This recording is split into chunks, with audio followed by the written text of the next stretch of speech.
My dear friends, without the further delay, I now request our chief guest of today, Sanjay Mehta, to take up on the dais. On the stage, the audience.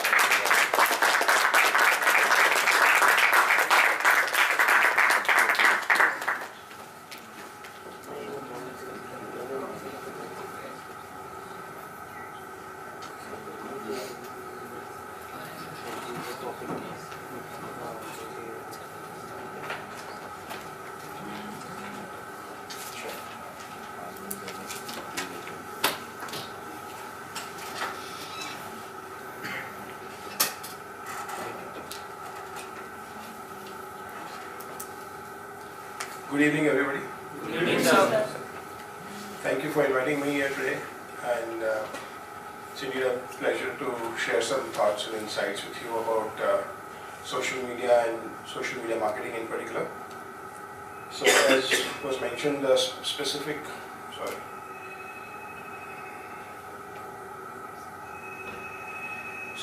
subject within social media marketing, what we're going to discuss today is around reaching youth markets and looking at what is more specific around youth markets and how social media can particularly address that.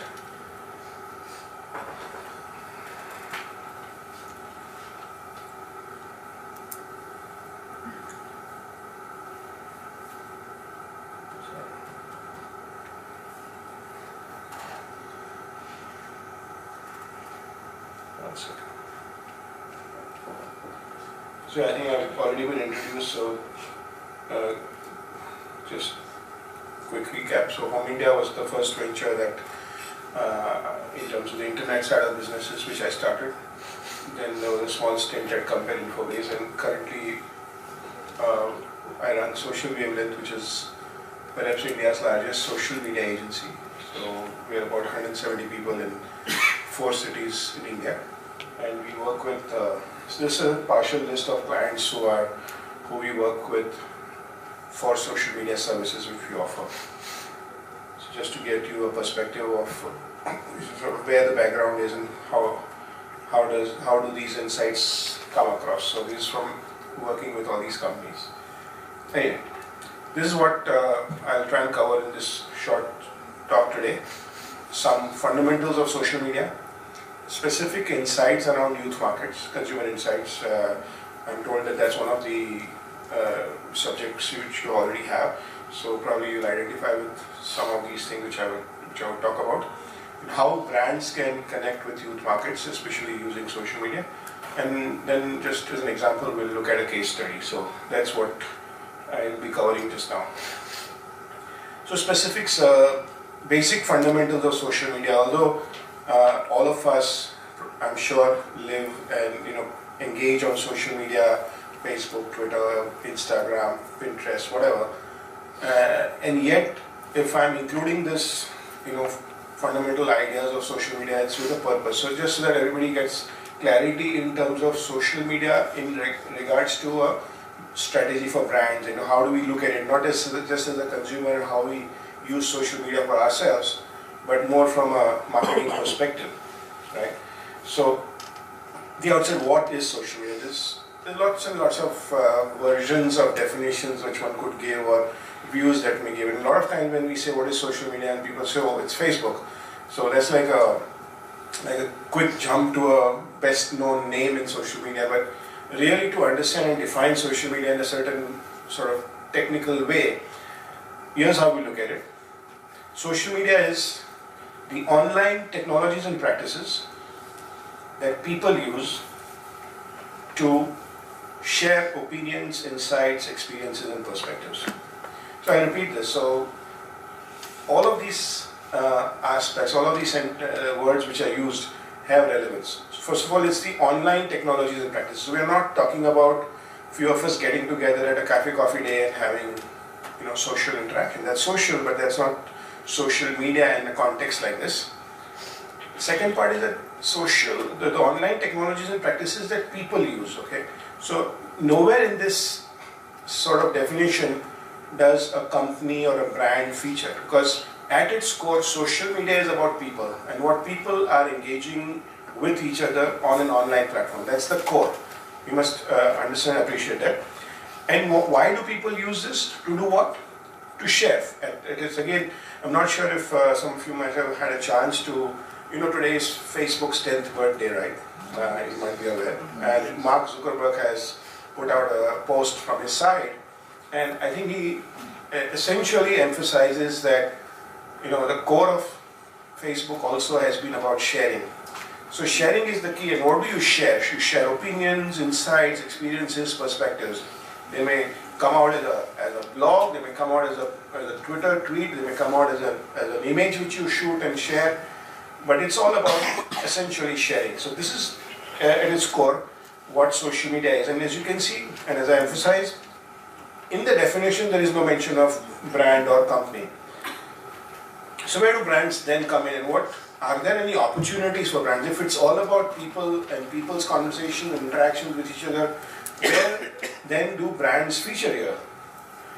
So the opportunities that brands have are a few. Now I'm going to take very little time on social media fundamentals because I'm sure in a different way or in the same way all of you would have an appreciation.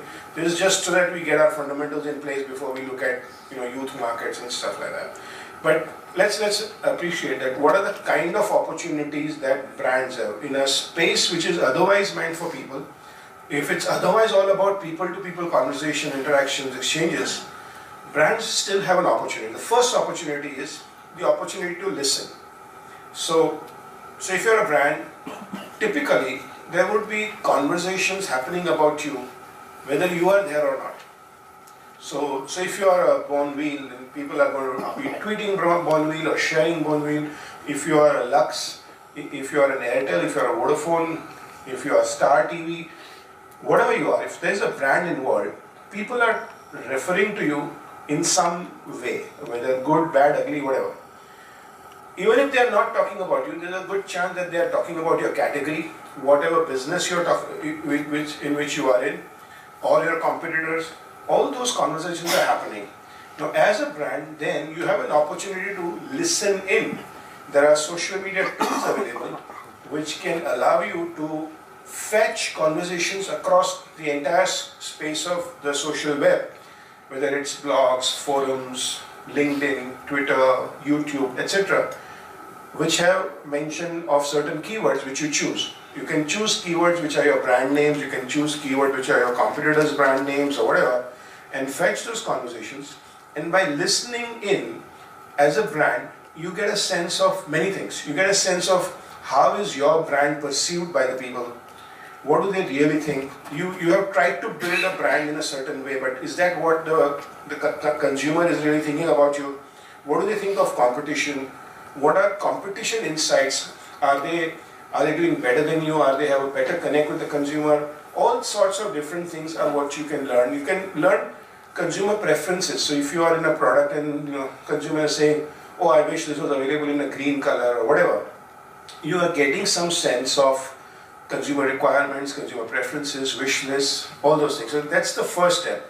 Understand what the consumer is talking about you, your category, your competitors, etc. That's your first opportunity as a brand, direct understanding from the consumer. Once you kind of get it, then comes to the next opportunity. The next opportunity is to talk.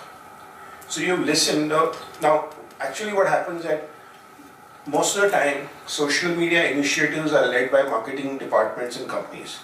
And marketers, as they are, they love to talk. They love to go out and create communication, put communication out. The reality is that this is an interactive medium. And if you are not knowing what your consumer wants from you, what you have not listened, and you just put out whatever you think, it's one more advertising channel there. You put out a hoarding, you put out a television ad, and you'll go to social media and put out your communication. But maybe the consumer doesn't even want to hear that. Maybe he has some questions he wants to know. Maybe there are some other engagements, other conversations which he wants to have with you.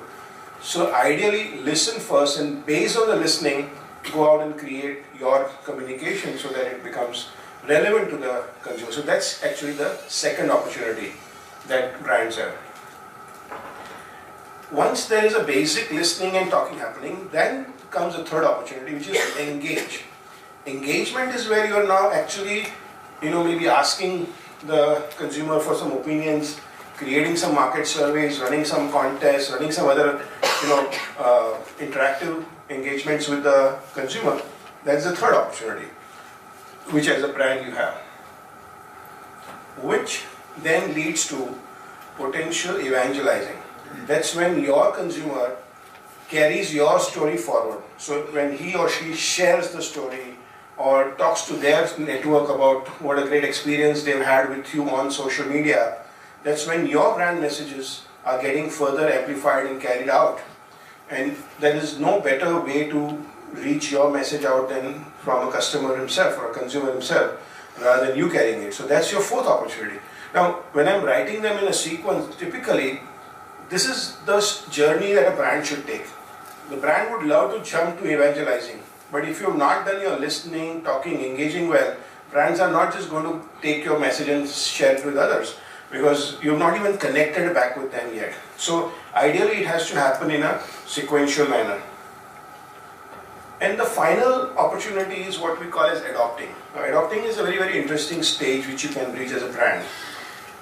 Adopting is about, as a brand, doing what your customers want you to do. I mean, it's a brands and companies talk that we are here for our customers and we'll do what our customers want. But that's all just just talk. It's lip service. In reality, most brands and most companies say, here's my product, I want to sell it, I want to make this money. All the other things are just lip service, I would call it. But when you are engaged deeply in social media and you reach a stage of what I would call as adopting, as a brand, you're in that stage where you're actually doing what your customers want. Examples, concepts like crowdsourcing, concepts like co-creation. Not sure if you've heard of them, but let me give an example of a very well-known brand, Starbucks, right? So Starbucks runs this website called mystarbucksideas.com. mystarbucksideas.com. What that website does is that it enables anyone, you, me, anyone as a consumer can go to this site and put in a wish list that we have for Starbucks. So we may put in that, it would be great if Starbucks would serve juices also besides coffee and tea and all that. That's my wish list.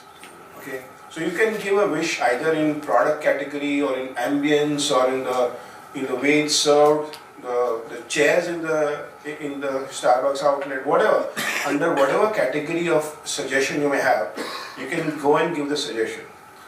What also happens is that there are, like you and me, there are many, many other people who are also going to the same page, and your suggestions are visible to everybody. Others who see the suggestion might have a view on it. So they may vote that suggestion up or down. So if I see the suggestion of Starbucks serving juice and I don't like it, no, I think Starbucks has a certain character which is around tea and coffee and all. I don't think Starbucks should serve juice, so I vote it down. Okay, and I give my justification in a comment there. Okay, so like that, besides 1, 2 people, there are hundreds or thousands of people who are doing this. And there are hundreds or thousands of suggestions which are out there under various categories. What has Starbucks done? It has just created this platform, and then it is sitting by the side and watching consumers engage amongst each other on various things that the consumer thinks that Starbucks must do. Okay, they are just sitting and just watching the whole thing. In time, suggestions which have a lot of acceptance and a lot of upvotes tend to keep moving up. And the ones which don't have traction, only some, few people want it, they are remaining there or they go down. So Starbucks looks at the ones which have got a lot of upvotes and have moved up. That means that a lot of Starbucks customers want those things to happen, whatever those suggestions are. And Starbucks acts upon them in most cases.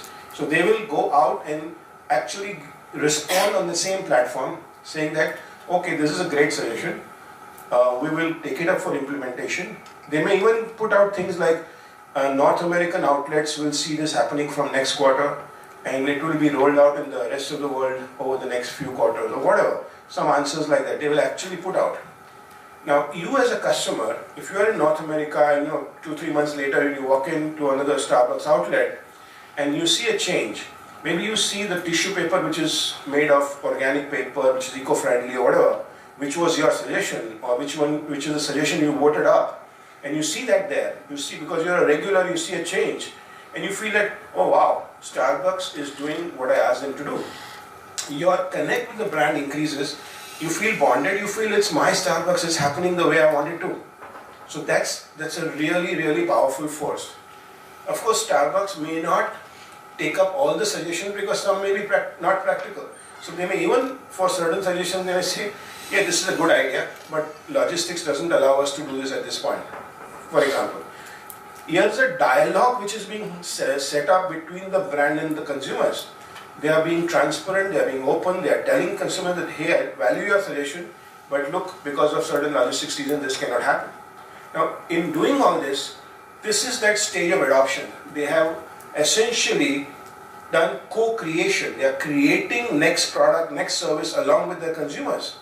Now, if the consumers are telling us what to do and you do that, isn't it most likely that the consumers will keep coming back and engaging because you're giving them exactly what they want, as against giving them one more new type of coffee or some new beans or something, right?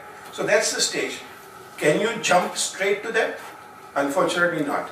You have had to create that all those 3-4 stages before to have engaged the consumers on all those platforms, created that connect, at which point consumers are going to come back and maybe participate in your next product or next service or something. So those are the 5 key opportunities and the kind of journey that a brand should take on social media.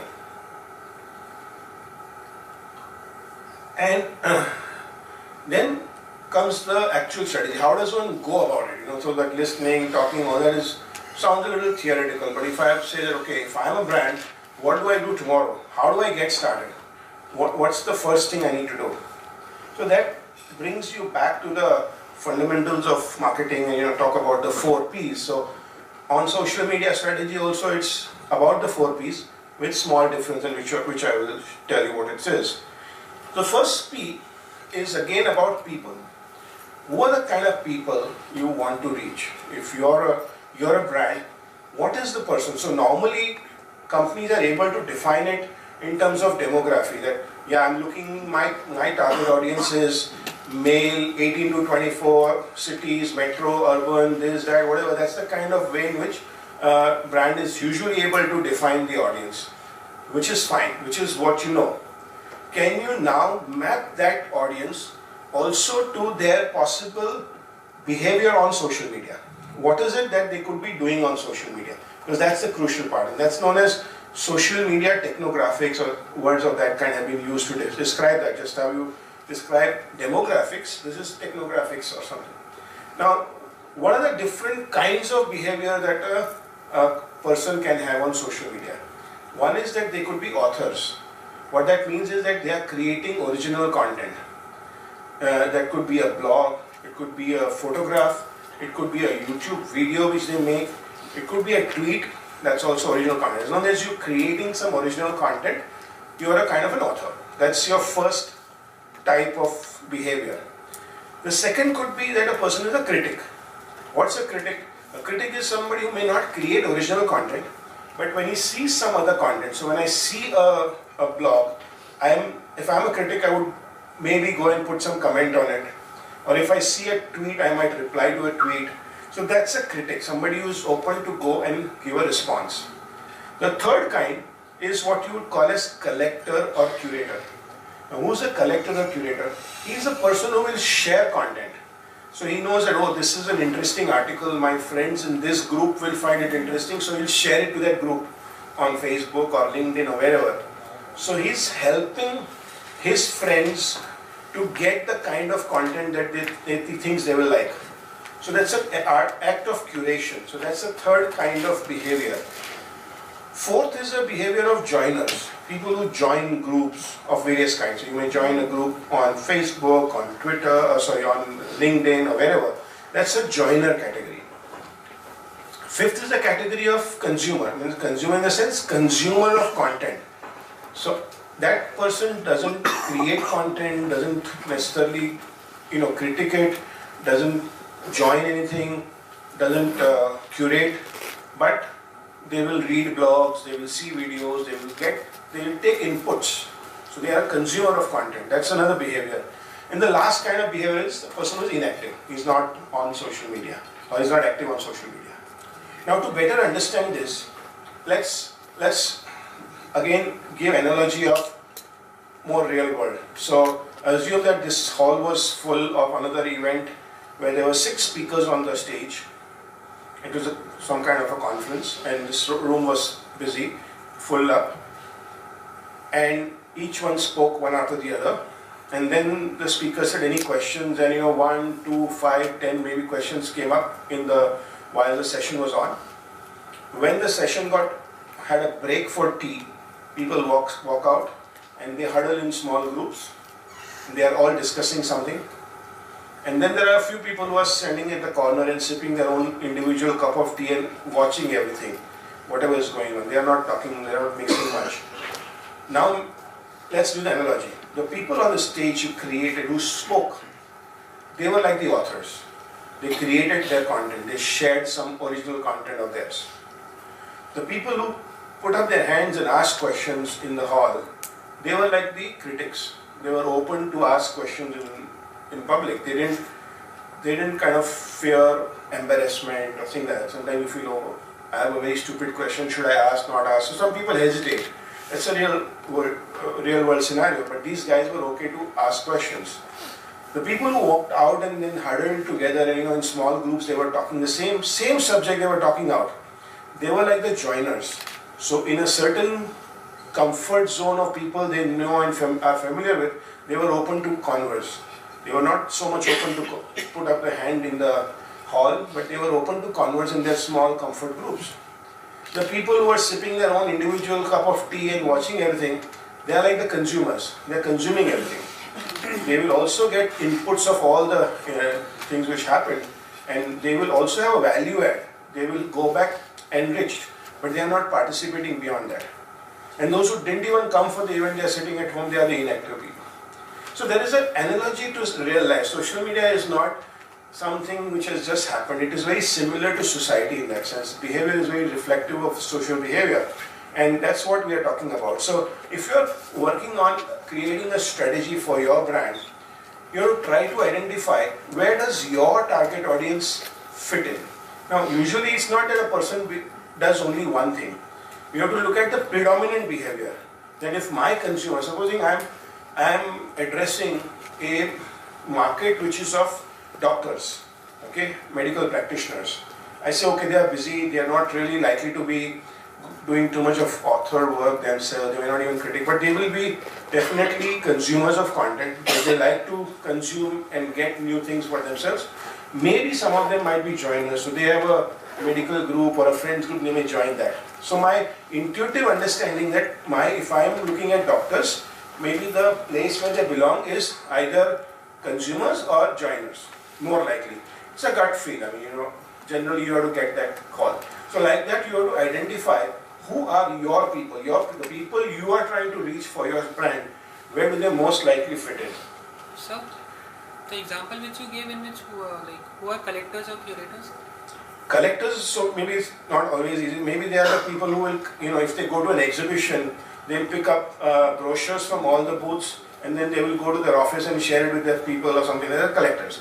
They went to the exhibition and picked up from every booth. They took all the catalogs and brochures and then they went and shared back. So something like that. It may not always happen in that particular analogy of a speech and a conference. It may happen in a different kind of scenario.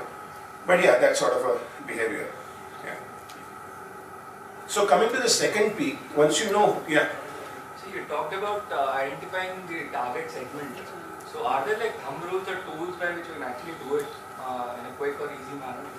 So it's not very scientific. It's largely intuitive, and it's also iterative. So supposing, let me finish this slide, and then we'll come to that. This is just slide. So and we'll come back to your question. So the first is identifying which of these behaviors your target audience mostly fits in. Then come to the second P, which is the purpose. What are you in social media for as a brand? Why are you here? Are you here to create brand awareness of your brand? Are you here to increase sales? Do you want to generate sales from this effort? Or are you here to create maybe customer service out here on this platform? whatever it is, identify the reason why you are on social media as a brand. Now, in real world, in a more physical world, a sales department is separate, a marketing department is separate, a customer service department is separate, and all of them have their own strategy and work and all that. So it's not like you come to social media and all of these purposes can happen through one strategy. It cannot, because each one demands its own effort, own kind of strategy approach. So if you have 4 purposes which you think you can serve on social media, you need to virtually create 4 different strategies. Don't try to merge them, because you can't service 4 different goals with one direction. So here you absolutely articulate the reason why your brand is on social media, which is the purpose, second P. Once you know who are the people, once you know what is the purpose, that gives you the plan. That, okay, so if my target audience is, let's say, joiners, and my purpose is to increase brand awareness for my brand, then my plan should be that I should create some forum or something which these people will join, and there I will create brand content so that these people who have joined will find it of interest and brand awareness will increase, and they will go and find more people of their kind and who will come and also join, and gradually my brand awareness will increase. This is a fundamental plan at a very top level, which gets detailed into a 4th P, which is process. So I got my fundamental plan. Now I have to detail it out as a process that, okay, which platform should I choose? Will it be Facebook or LinkedIn? What will be the numbers like? If I get in the end of 6 months, if I get 5,000 people, is it a good number, bad number? What is the benchmark? What are the global standards? Which amongst my competitors are already there? So those kinds of process, how will it flow day after day? How will it flow week, month? How does it go? All those things are the detailed metrics and all those numbers that becomes a part of the process. So that becomes broadly your strategy. And pretty much most brands and most scenarios, if you can kind of understand, try to put this structure in, you will have at least a plan to begin with. Now the point to answer the question is that finally all this is there are certain intuitive. So one is a sense of having fun. Okay. Now the interesting part here is, it's not just about having fun when you're actually having fun. It's not like the fun at the fun times, but even the youth also want to have an element of joy in work or in studies or whatever. So how the whole concept, for example, of gamification, why are companies and brands and all creating gamification even in work or in studies or whatever, the whole concept of leaderboards and even in an education system or whatever. It's because there's an element of fun that people want to have.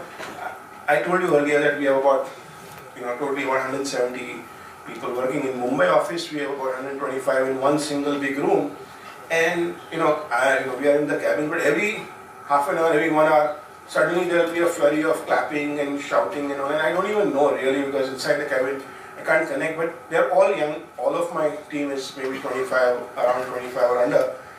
They are having fun. The work, they are at work. I know I have run traditional businesses in the past, and old economy, there was pin drop silence. People were like focused on work. But today's environment is different. Today, young people want to have fun, and if it became stiff and they were not allowed that, they would not want to work with us. The fact that they are able to have fun while they're working is a big motivator. So fun is a very integral part of a young person's life today.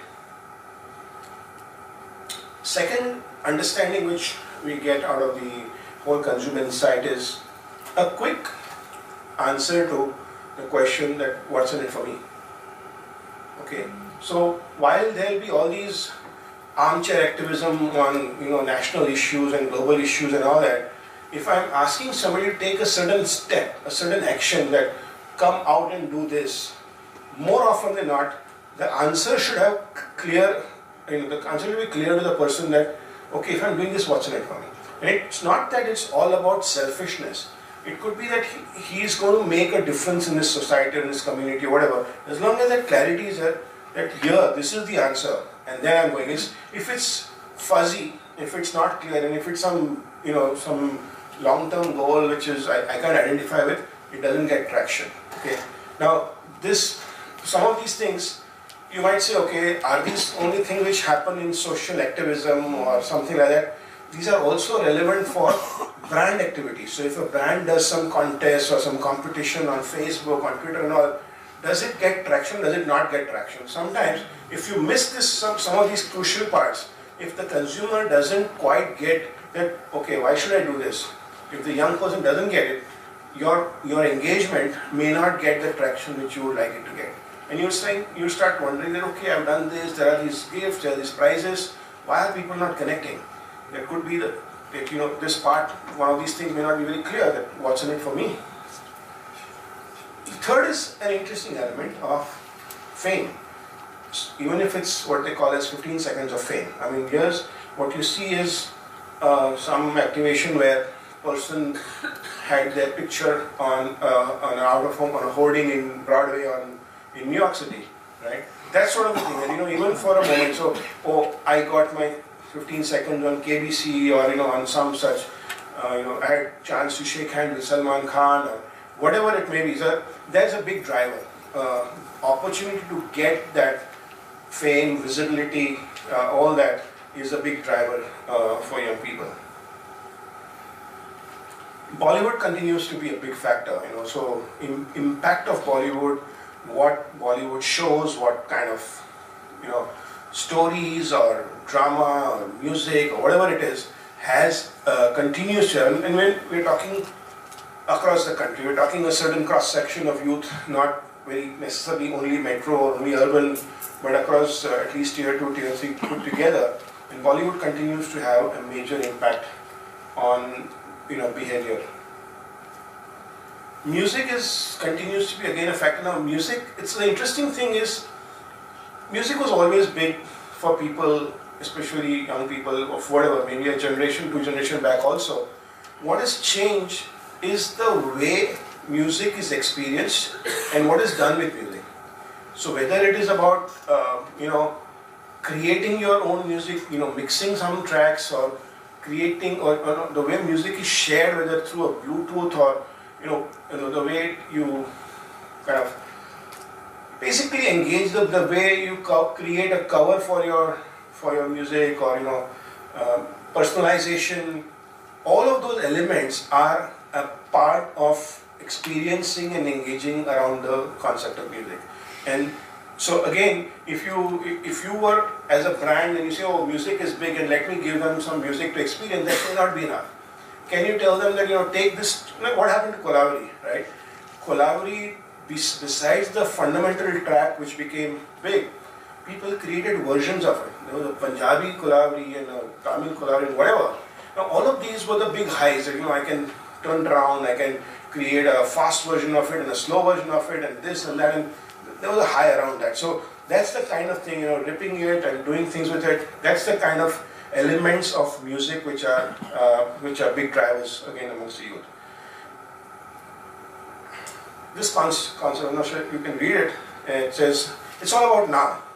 Like, I want instant gratification and I want it now.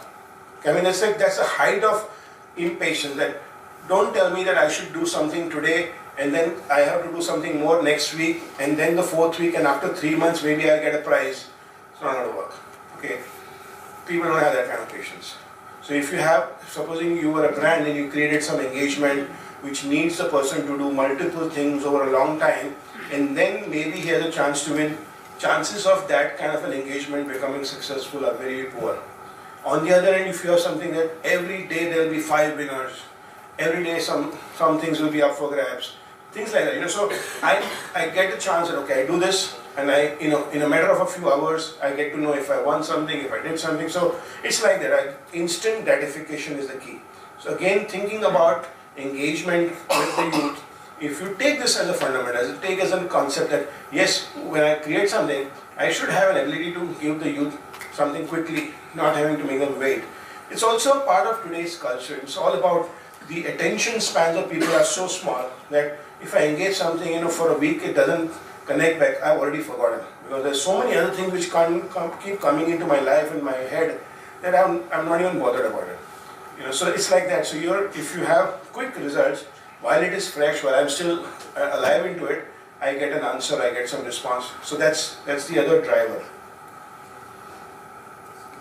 humor continues to be a big driver. So, whether it's Alok Nath or Neil, Nitin, Mukesh, or any of this kind. I mean, especially, the element of it's an interesting thing. What makes things like Alok Nath's go viral? I mean, it's not just about the humor. It's also about humor at somebody's cost.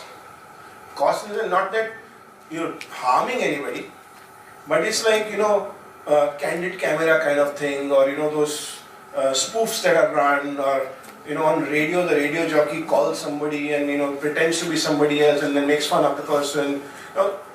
Those are the kind of elements of humor which seem to be pretty hot amongst you. So, and that's reflected in things like Neil, Nitin, Mukesh, or all these things which have gone wild. They're making fun of a person, making fun of a style or whatever. And not that we mean anything to these guys.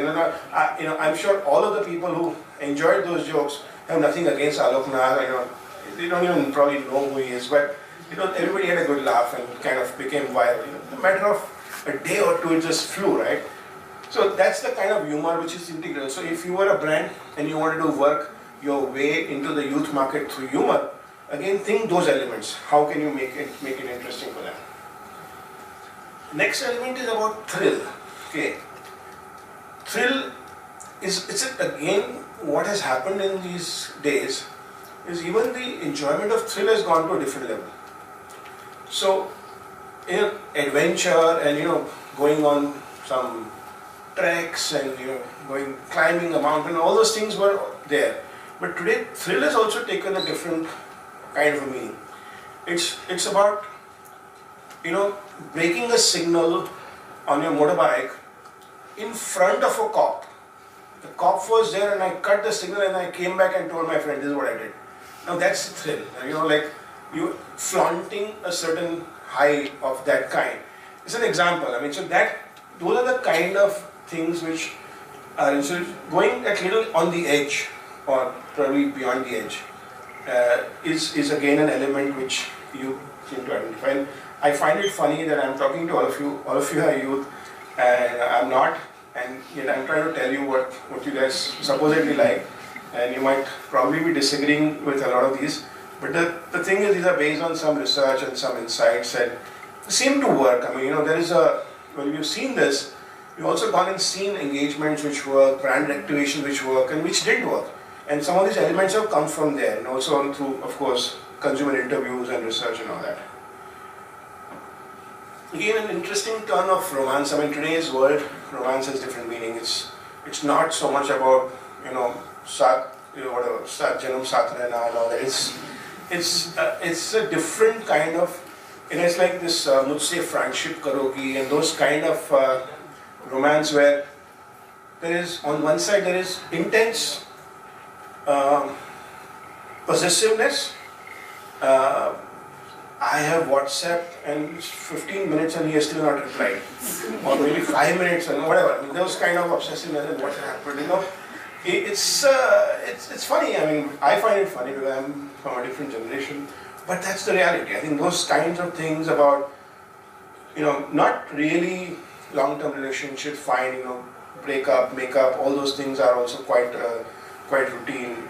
They're all different from, a generation back or something. So, again, how does it work is, if you were looking at using a romantic angle, so all brands will want to do something on Valentine's Day, it's like these are the brand opportunities of engagement, and they'll do something. But if they use these elements some of these elements, somehow weave them into their engagements or their brand activities on a Facebook or a Twitter or whatever, there's a good chance that they will get better traction if they understand those finer insights of behavior.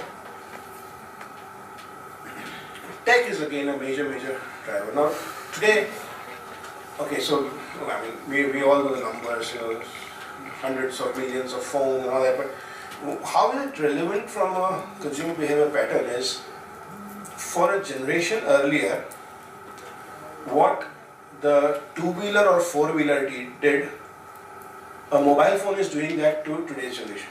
Now what did it do? It was the vehicle to independence, to being away from family, to go somewhere and not be bothered by parents or whatever. You had an escape.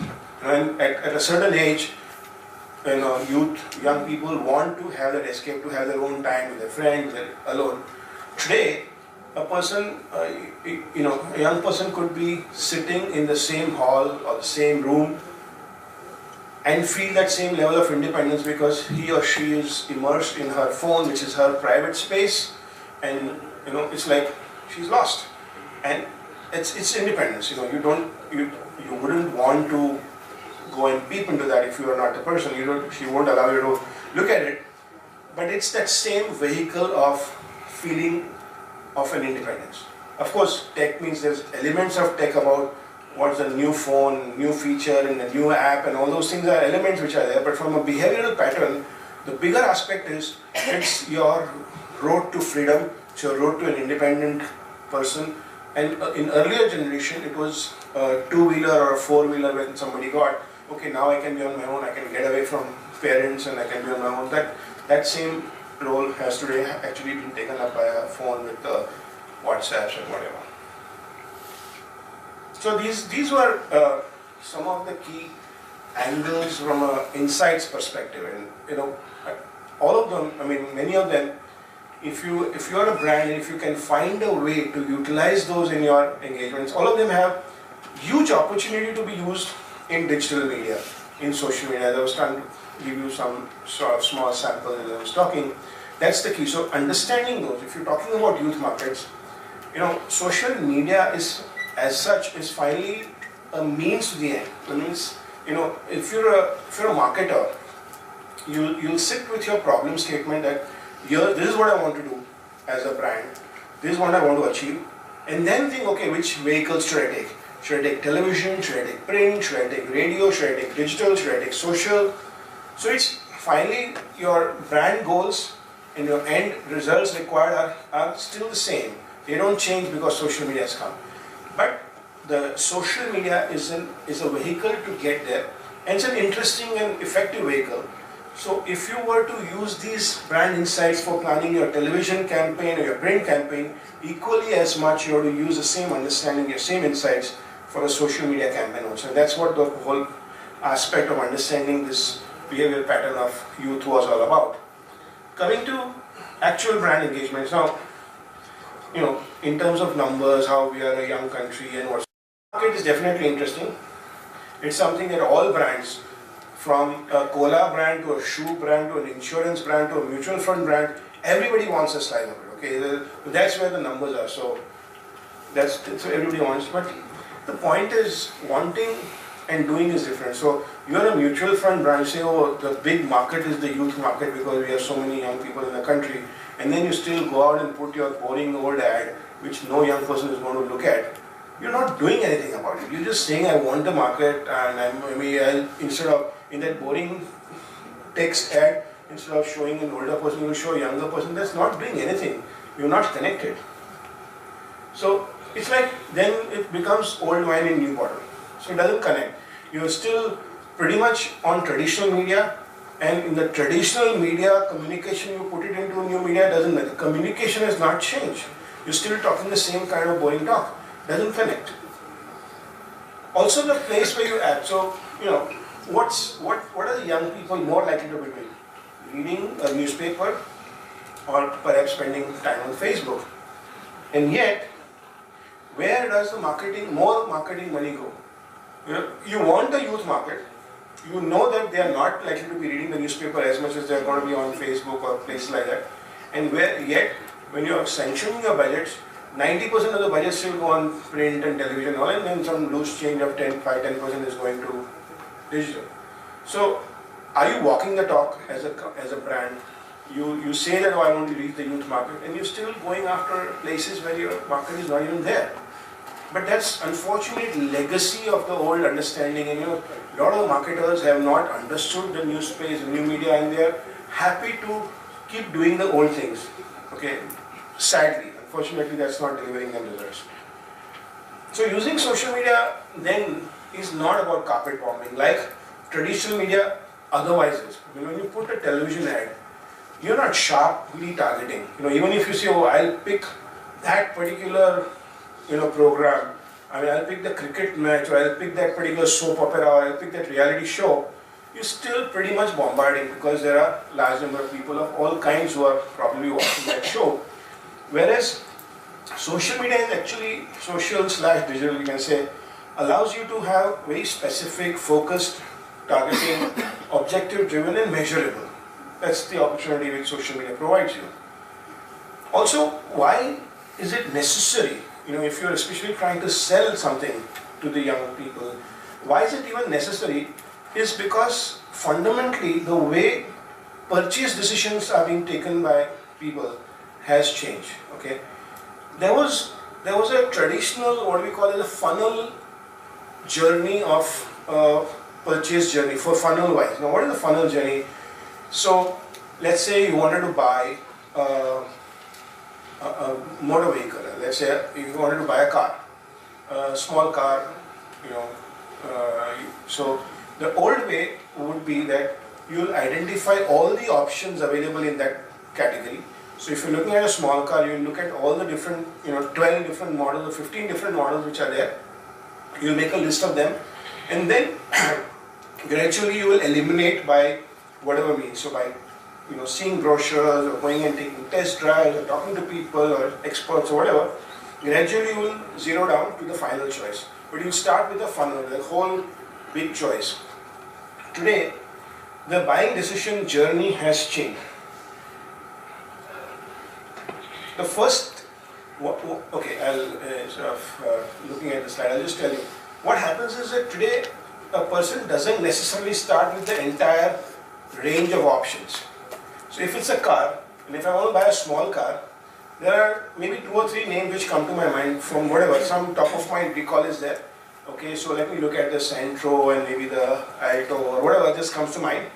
And that's the start of my buying journey process. Then I start talking to people, or I go and see blogs, or I see videos, or I go to the showroom and experience it. Now as I do this, what can happen is, I will not necessarily funnel down the choice. I might drop 1 or 2 of the original brands, 1 or 2 others may come into my consideration. So the choices, it's an elastic thing. It doesn't completely go down as a funnel. I started with 3, 1 or 2 disappeared because I found something in my evaluation that doesn't work. Something else, somebody said, hey, why don't you try the Wagon R, it's really good. So okay, Wagon R comes into the play. It was not in the original consideration, but it comes into the play. So there is a certain flexibility in the evaluation stage, which finally somehow or the other leads to the point of buying. So this is how it happens. So initially you have an awareness or consideration space, then you have an evaluation space where you are engaging across different kinds of touch points and trying to see if, whether you are on the right track. Some new brands get added, some ones get dropped. That's a crucial stage, which finally somehow led to the buying point, where there are often point of sale issues where maybe somebody is offering a deal or whatever. So that's the buying lure. At the buying point, there is a lure that buy this, you'll get 1 year insurance free, or this or that, whatever kind of deals which are there. The earlier consumer journey, from a brand's point of view, would end at the buying point. The funnel happened. As a brand, I managed to get myself in that consideration space. Whatever elimination happened, they came to the buying point. I put a nice large discount to try to get them. Maybe I got them, maybe he bought my product. As far as I'm concerned, my journey with this buyer is over. Reality today is that it doesn't get over, because there is a post-purchase advocacy loop where the person is continuing to talk about the purchase he made. So it could be a car, it could be a camera. You bought a camera, you say, you went to Twitter, you had a short list, say, okay, Canon 600 or whatever, or Nikon this or whatever, this is what I'm considering, and you put it out on Facebook or Twitter, and people start talking back to you, no, don't use this one has this problem, why have you tried this is a semi-DSLR, it's equally good, why don't you try that? And you start looking at blogs, you try to see some videos, maybe you think, oh, this is a good idea, maybe I don't need this DSLR, maybe I need the semi-DSLR. So that's the whole evaluation stage. You finally decide, okay, I'm buying. And then you look around Flipkart and Chroma and whatever, you say, oh, Flipkart is offering a deal on this, so that's why I buy. That's your point of sale. You make a purchase. Does it get over at that point? Definitely not. Now you have a camera. Now you're going to go out and shoot pictures. You're going to put them up. You're going to say, oh, in the night time I'm getting this kind of results, this is really neat, but I don't like it, it's really bulky, I don't find it easy to carry. So you're continuing to talk, and that conversation is that whole loyalty loop which will influence other buyers. Okay. Now what happens in the traditional approach of marketers, if they continue to have that whole funnel consideration of buyer, they used to put most of the budgets to get into the consideration space, that when he starts looking at options, my brand should be in that. So I bombard with my constant communication, advertising, etc. that in his top of mind recall my name will come. So they spend money on that place, and the big money is otherwise spent on the discounts and deals at the point of sale. There is not much happening because traditional journey did not involve too much in between. Reality today, because that whole elasticity is there in the evaluation stage, you may get your brand in the top of mind original consideration, but because of the inputs which are coming from friends and the review sites and all that, maybe your brand drops off because you have not seen that whole bunch of review sites are talking that your brand doesn't work. There's a problem, this is not working. Now you're not bothered to track that space. You're not invested digital effort to see what's going on what are the people talking about, what are the review sites talking about, what are the referrals going. In that process, in the evaluation stage, the person will drop your brand out. And hence, at the point of sale, whatever you might have invested, he's not even considering you. He has zeroed down on 2 other brands, your competitors. Somehow, supposing in some cases you do make it to the final list and you get bought, your brand is purchased, you stop at that point. Now the point is that there is a huge post-purchase experience that the person is sharing, again on these forums, which is going to determine his repeat purchase tomorrow, or also his friend and other people's purchase. Are you tracking that? Are there good experiences that are being shared which you may want to amplify, so that customer's word is better than your word? He's sharing that he is having good experience, or he's finding some problems. Are you addressing it so that you arrest that negative flow and don't let others? Now, all of that. First of all, we're talking youth market, so that's the medium where they're spending the most time. The purchase decision is very crucially linked to the evaluation and loyalty loop. And as a brand, if you want to engage, if you don't get there, if you are not participant to that whole social space, you are missing out. So, are brands really allocating budgets for those crucial evaluate stage as well as the post-purchase loyalty loop? So today what happens in a traditional marketing sense, most budgets are put to creative and to media. So you will get a very expensive television commercial made, and then you'll buy expensive media on Star Plus and Sony and whatever. All the monies are going there. The fact is that allocations today are mostly about platforms. So should I put radio, should I put out of home, should I put print? With digital largely getting loose change what is left, which is the sad part. And especially for youth markets, that doesn't work. What is required is what we call as budgets for non-work areas. Creative and media have always been thought of as areas which require budget allocation. There is a thing which needs to get into marketers' heads, and there are other areas today which demand money, which is creating, managing and monitoring owned and earned media. So owned media is your Facebook page or your Twitter handle or your YouTube page or whatever. Earned is when people are talking about you, whether on forums, on Mouth Shut, on various review sites, TripAdvisor, whatever are these kind of places people are talking about you. Are you monitoring them? Are you responding to queries there? You need people for that. You need budgets for that. So that's essentially required. That's the whole part of social media activities.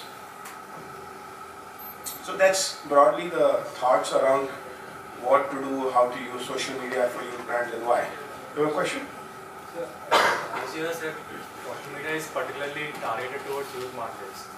So, if we assume any product which is targeting the older market or does not have any segmentation for older and the newer markets, then how can social media help in such case? No, I'm not saying it's only meant for youth market. I was this talk being about how to use social media for youth market that's why it's catered to that. Also, I'm saying for youth market, if you don't use it, if as a brand you choose to avoid or you choose to still hesitate or don't do it right, you're clearly missing out because the youth are spending a lot of time and all this is happening, the way the purchase decisions are taken. If you still feel that I will do the old way or I just put a big ad and get people to see my product and then I just give discount and I don't do anything else, then you're clearly missing out is what I was talking about. But if you're saying that, okay, mine is not for a youth market, it's for a mixed market, it's for everybody, there's a different strategy for that. It's not that the non-youth are not present. See, there's an interesting graph that I've seen. It's just try to visualize what I'm trying to say, the graph. There are two bars. There's an age group on the x-axis. So you have 18 to 24, 25 to 35, 35 to 45, 45 to 50, whatever, some age groups. And on each age group there are two bars. One bar is percentage of people on the internet from that age group. And the second bar next to it is percentage of people in the population.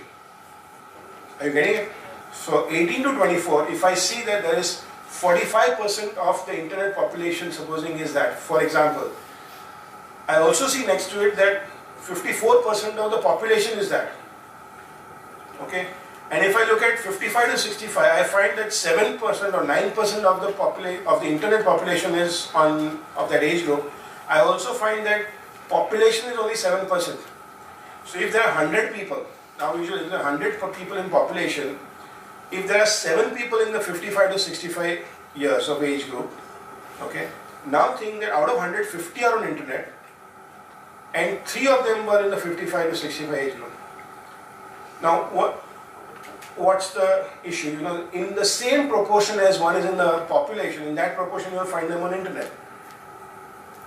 So if I wanted 500, 100 people, they are not there, the population is only not there. Are you getting it? Are you getting the whole logic? I wish there was a board I could have explained this better, but the point to make is that you're talking more about youth brand because there is a larger youth population. Also, a larger youth population, a lot of them being digital natives, there's a larger proportion of these people being comfortable on the internet, whether it is to use internet for regular day-to-day conversation with email and chat and all, or also to shop, also to do net banking, etc. They are comfortable. There are fewer people in the higher age groups. Out of the fewer people, few of them are also on the internet. So for example, we have some clients in, let's say, the mutual fund area. Now the mutual fund as a business is, even if they wish to target the youth are not the target segment from an understanding of mutual funds, and also having capital first of all at that age to put away in the investment category. If they have extra money, they put in the bank and they just put a fixed deposit or something. So for mutual funds, our client is clearly looking at 25 and above, 35 and above, and 45 and above. But yet, large chunks of the budgets are going into digital media. Because you think that who is investing in mutual fund? It's an educated person, it's a person with, large of metro person, educated, literate, having a financial understanding. He is very, very likely to also be on the internet. And today he is very likely to also be on social media, whether it's Facebook or LinkedIn or whatever. So to reach that person, if I put a hoarding, I'm going to reach all masses, all kinds of demography, educated, uneducated, male, female, everybody. Whereas if I go to social media, I'm going to reach exactly the desired audience. So a mutual fund company today finds a lot of connect to get to social media as against, irrespective of the age group, even though they are targeting a higher age group. Okay. Sir, now it is very evident that online marketing is the coming big thing in India. Again, at one end where Flipkart is investing around 55 crores of rupees per month on the online marketing, where a window purchaser, window buyer doing window marketing, window purchasing has if a buyer is doing window purchasing online, for it, online e-commerce site like Flipkart is investors 25 rupees on single click. So, if someone wants to have his own e-commerce site, what would be the cheapest mode of online marketing which he or she should do on it? Because otherwise, it would be too expensive for someone who wants to start his something his own and want to do online marketing as well. So it's like if you are a startup company and getting into say e-commerce, and you are pitting yourself against a giant like Flipkart, and if you do not have a fundamental business differentiator, which means that you are selling the same products that Flipkart sells, you are giving the same kind of price or maybe more. I mean, what's your business plan? How would you expect to succeed, right? Just hear me out. Just hear me out. So at the outset, obviously, if you are there and if you think you have a business opportunity, you have something to differentiate.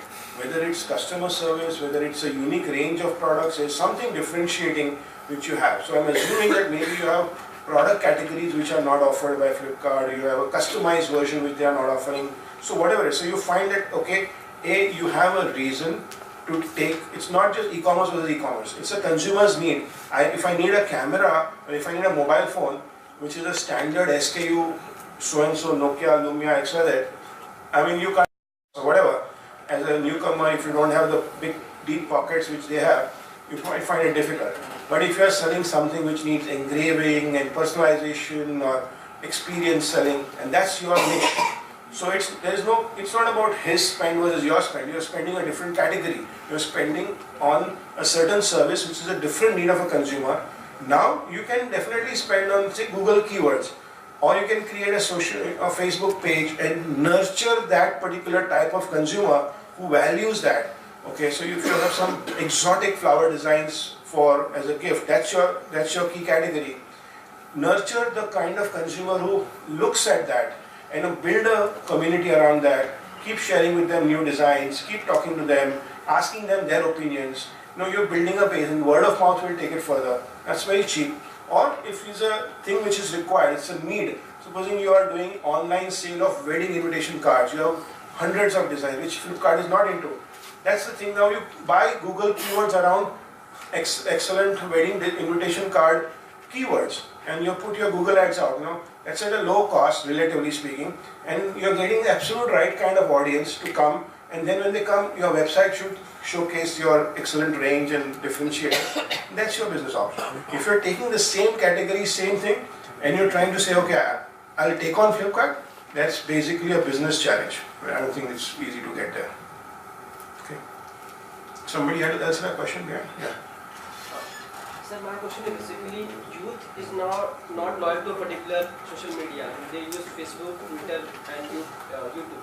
So if as a company launch a particular product or a new feature, and if I want a feedback from all these platforms, so it might be a chance that a particular user is giving me feedback from all the 4 platforms. Yeah. So data may be extrapolated or maybe not that trustworthy. So there are any techniques or some sort of things is done on those kind of data? So one of the biggest challenges for brands today is what is known as big data, right? So there's just a whole lot of data points which is getting generated from various places, online, offline, all kinds of places. You walk into a store, you swipe a card, you do everything. There is somewhere some data points getting put out. The challenge for a brand is to know you as a consumer across your various data touch points. Here is where you came and walked into a store and you use a loyalty card. Here is where you came to Facebook and liked a page. Here is where on a different email ID you are receiving my emails and I'm seeing whether you are clicking, opening, not opening. Here is where you came and saw a YouTube video and left a comment. But all of them are different handles, different IDs. So the big challenge for brands is to find a way to connect all this. Not easy, but there are tools, there are analytics, there are things which are happening where brands are investing. So for example, telecom operators. So I'll tell you about Vodafone. I'm a Vodafone customer. So if I call in and if I give my number, they have my entire history of my Vodafone usage. So they know from when I'm a customer, what's my average bill, how well I pay or not pay, am I a good paymaster. So they have some credit history and everything. Now today if I have a problem on Vodafone, I tweet. I say, oh my god, I'm not getting this problem. Vodafone sucks, whatever. Now Vodafone handle reaches out to me that please DM us your number and we'll get back to you. So I DM my number and then somebody connects back to me and problem gets solved. At that point, it's important for them to record my Twitter ID along with my customer record. So now they've enhanced my customer record. So tomorrow if I'm saying something on Twitter without even asking me, they know that this Twitter handle is the same, this customer, and they can see how important customer I am or not. So if I'm otherwise being a good customer for them and great credit history, I ring up a good bill every month, and if I'm complaining, can they address it better? As against somebody who is a constant complainer who keeps going and giving clips, so maybe they'll ignore them. So the whole enhancement of understanding the customer across the various touch points has to happen as a process inside an organization. It's not easy, but it's an ongoing effort, and which companies have to invest into. But it will depend upon each organization. They have Yeah, to absolutely. There is no shortcut. Each organization has to invest. There is nothing. Nobody's going to come and give you on platter that, oh, here's the data, this Pinterest, this YouTube, take it. You have to, as a company, you have to invest. Yeah. So I'll take you through a quick case study, which was something which we did a while back, but it still makes for interesting study. So the brand was Channel V. It's an old case study, but it's still interesting and relevant. What was involved? The target group was college students. Channel V as a brand reaches out to college students, one of the top target segment with the address. So they wanted to address college students from across the country. The purpose was an event that they were doing, which was at that time India's largest intercollegiate event. It's called India Fest. I think it keeps happening year after year. And it was happening in Goa. It was the first time it was being done. The goal was to reach as large a number of people as possible, as large number of college students as possible in the shortest of time and as lower cost. I mean, that's a marketer's wish list always. Maximum reach, minimum wastage, lowest cost, right? So that's what they wanted to do. And this was the event, Nokia India Fest, happening there. So we had to, we worked with them and said, okay, how do we use social media? So first of all, fundamentals of social media, what works, what doesn't, right? So as a brand, we recommend that don't try to create farm wheels or mafia wars or whatever. I mean, you know, that's a business by itself. Zynga has a business to create farm wheel and engage for a long time. You're a brand, keep it simple, keep it, relatively low cost, and just make it happen. So that's one thing which works. The causes, so to say, causes into internet, causes that get large participation are not the kind which are talking about changing the world, oh, world peace and all that. You may get a like here and there, but that's not what generates passion amongst your consumers. But more simpler issues in life, something which a consumer or a young person especially can relate to quickly. Remember when we talked about youth characteristics, you say, about me, it's what's in it for me kind of thing, right? Passion drives viral engagement. If I'm passionate about something, I'll take effort to do something more. I'll let word out and get things moving. Armchair activism works. Okay, you ask people to come on the street and come and fight with you, they may or may not do. But you say, oh, you click a like and somebody will grow a tree somewhere. I'm happy to click a like and say, oh, I did my good deed, right? So that's just a kind of armchair activism. I'm not going out and putting a seed of a tree myself. I did a like and I feel that I actually put a tree here. So armchair activism actually works.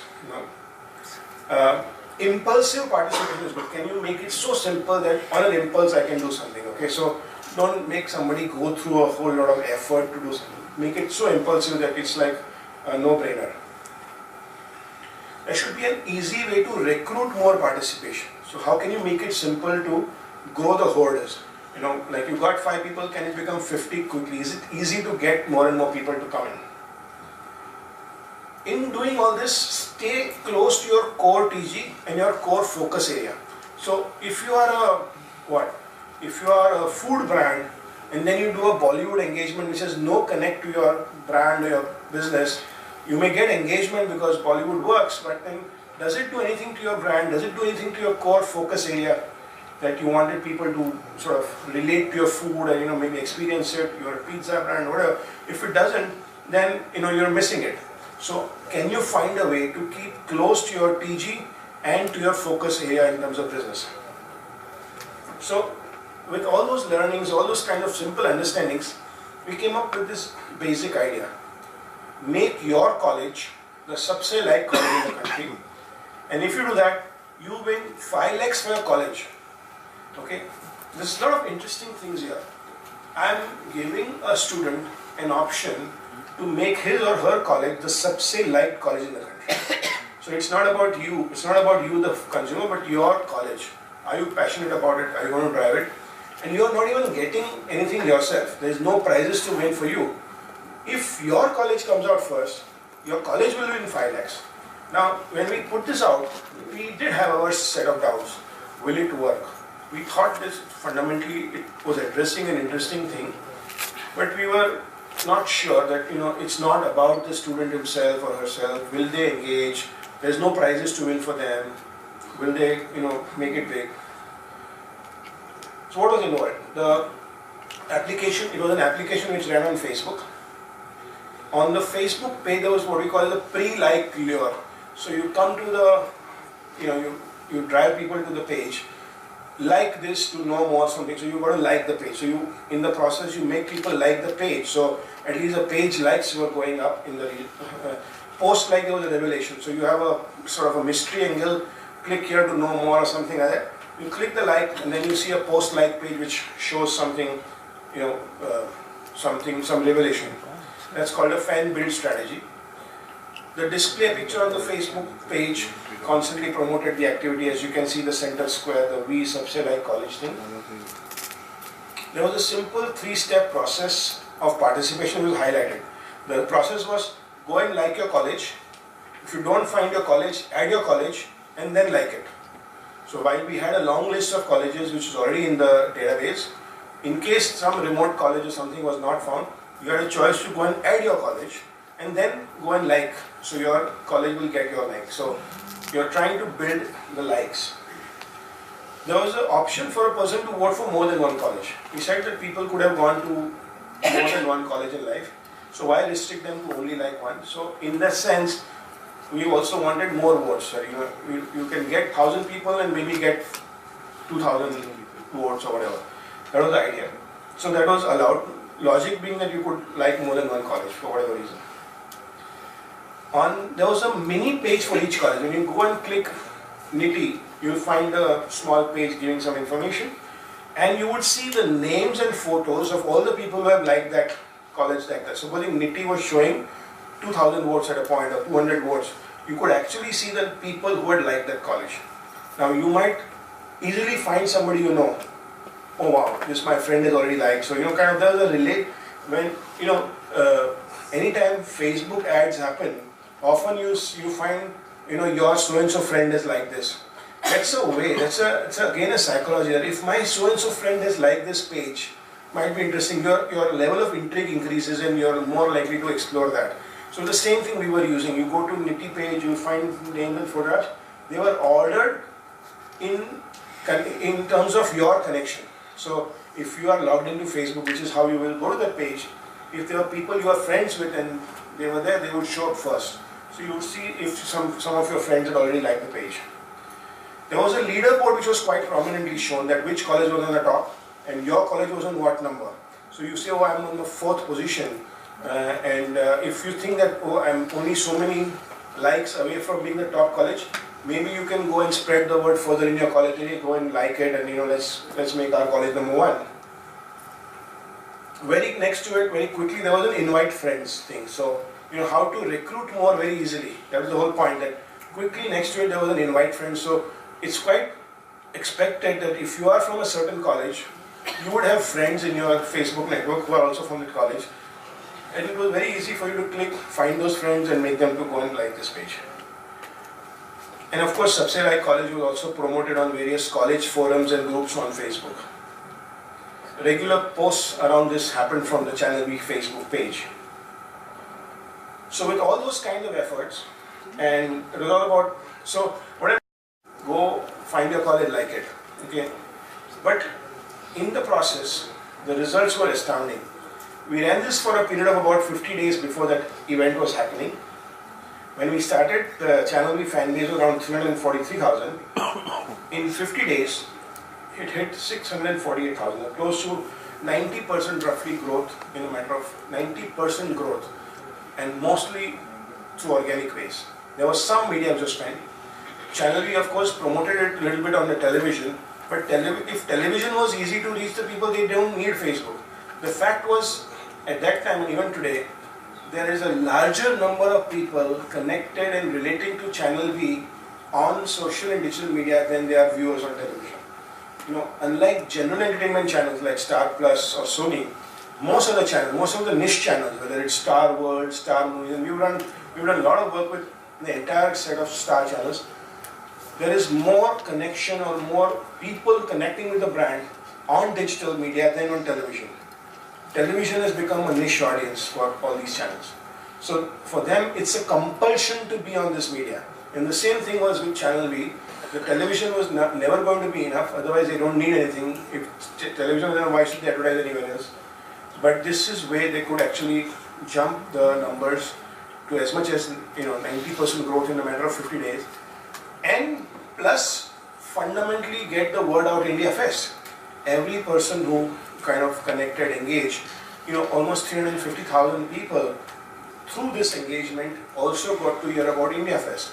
And that was a big goal that they had, that let collegians hear about India Fest, which will drive participation in the festival itself. So it was an amazing success, very, very simple idea, connected well. So that ends my talk.